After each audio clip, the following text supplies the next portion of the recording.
Hi everyone, my name is Peter. Welcome to this YouTube tutorial. In today's section, we are going to look at organic chemistry. And today's topic of interest is reactions of alkenes. So today we are going to look at the addition of hydrogen halides on an alkene. So remember, alkenes are represented in the general formula of R, CH double bond, CH2. So when these double bond compounds react with hydrogen halides, we are going to see that the pi electron, the pi bond has to break, and we form what we call an alkyl halide. So the general formula of our reaction is an alkene reacting with a hydrogen halide, whereby my X either represents iodine, chlorine, bromine, or fluorine. So when an alkene reacts with a hydrogen halide, the final product is going to be an alkyl halide.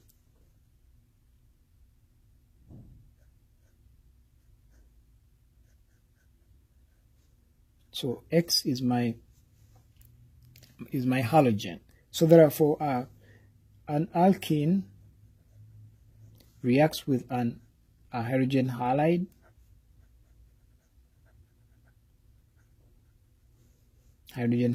to form what we call an alkyl halide. So now let us use a vivid example to see what we are talking about. So if I have a cyclic alkene such as a cyclohexene reacting with hydrogen chloride, so our final product will be, which is chlorocyclohexane as our final product. So now we are going to look at what we call how does this reaction occur, the mechanism of action of this reaction. So if I may redraw this again. So remember that the hydrogen chloride bond is a polar bond. So therefore we say that chlorine is more electronegative than hydrogen. So chlorine will get a partial negative charge and hydrogen gets a partial positive charge. So since chlorine is more electronegative, we say that these bonding electrons will tend to be near chlorine than hydrogen. So then that gives hydrogen to become what we call an electrophile. So we are going to see that the pi bond has to break as it attacks the electrophile. So these electrons come and bind with hydrogen, and this bond breaks in favor of the chloride ion. So the chlorine takes these two bonding electrons, hence we get our product as that. So now then this chlorine has a lone pair of electrons which are going to attack this secondary carbocation. Then we form our final product as that. So this is the same as that. It depends on where how you name it. It is still all 1-chlorocyclohexane. I can take this to be my carbon number 1. So this is the basic reactions as far as alkenes are concerned. So now we have what we call radioselectivity, carbocation stability, and also some hyperconjugation. So how do these terms come into these types of reaction? So now if we have a different type of reaction, for example, if I have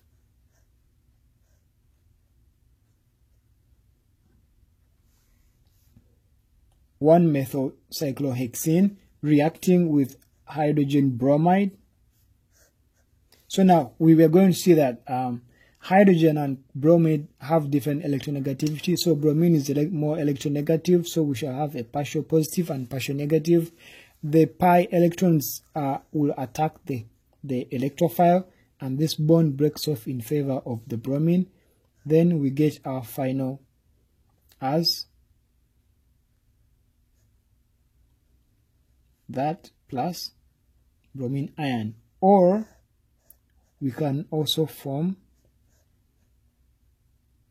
this plus bromine.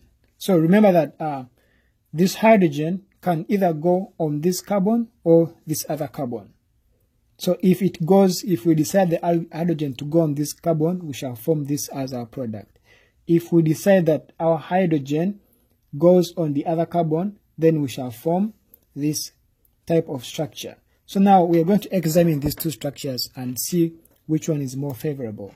So we see that this carbon is bonded to 1, 2, 3 other methyl groups. So this is a tertiary carbocation.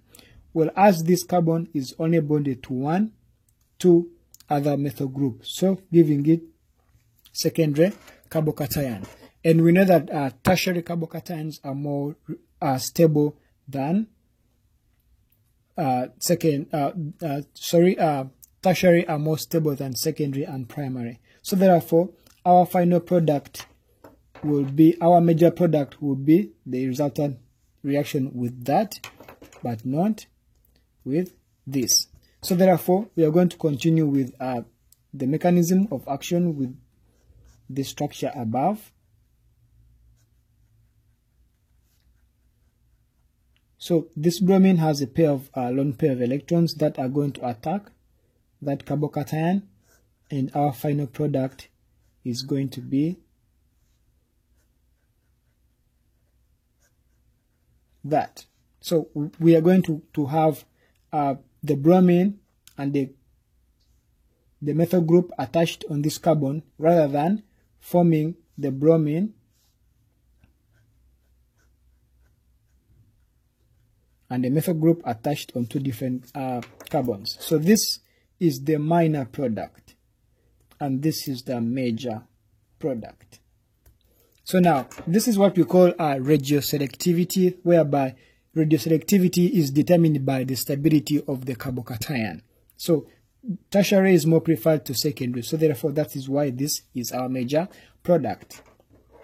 So now, let us look at the function of hyperconjugation. I did a YouTube video about hyperconjugation. So hyperconjugation is all about the stability of the carbocation. So these methyl groups here help to stabilize this carbocation in tertiary, so that making this compound or this structure more stable than the secondary or the primary. So now let us look at another example under this. So if we have CH3, C to the methyl group, double bond CH2 reacting with hydrogen bromide. Again, bromine is more electronegative than hydrogen. The pi electrons attack the hydrogen. The bond breaks off in favor of bromine, and then we form CH3, C to the CH3, or we can also form CH3, CH, CH3, CH2 to that. So we can either form the hydrogen using Markovnikov's rule. Markovnikov's rule says that the electrophile adds preferentially to the sp2 carbon, which is bonded to the most hydrogen. So now, if we look at these two carbons, we see that this CH3, this carbon has 2 hydrogen, whereas this doesn't have any hydrogen. So when Markovnikov's rule said that when we put the hydrogen on this carbon, we shall form this structure. Whereas if we don't follow Markovnikov's rule or anti-Markovnikov's rule, puts the hydrogen on the other carbon and we form this structure. So now we see that here we form a primary carbocation, whereas here we form a tertiary carbocation. And we know that radioselectivity will be the one that forms a stable carbocation, always gives us the major product. So this will give us a major product rather than this. So therefore, our final product will be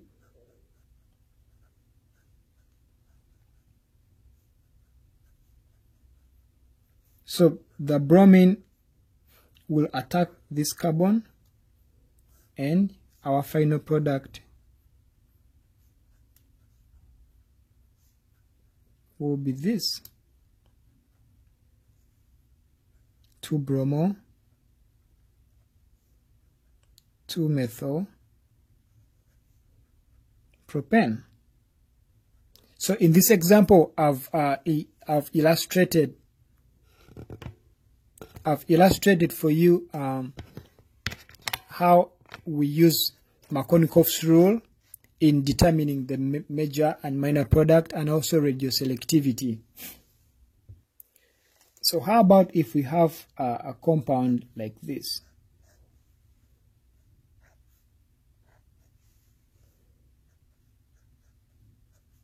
Reacting with hydrogen halide. So the mechanism of action is going to be still the same. Partial negative, partial positive. These attack the hydrogen. The bond breaks in favor of iodine. Let me drop the arrow down. Then we form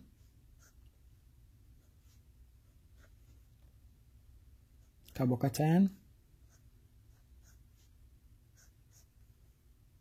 with the hydrogen. So you see that these two carbons, none of them is bonded to a hydrogen, so it doesn't matter where you put the hydrogen on whichever carbon, we shall all still come up with the same product.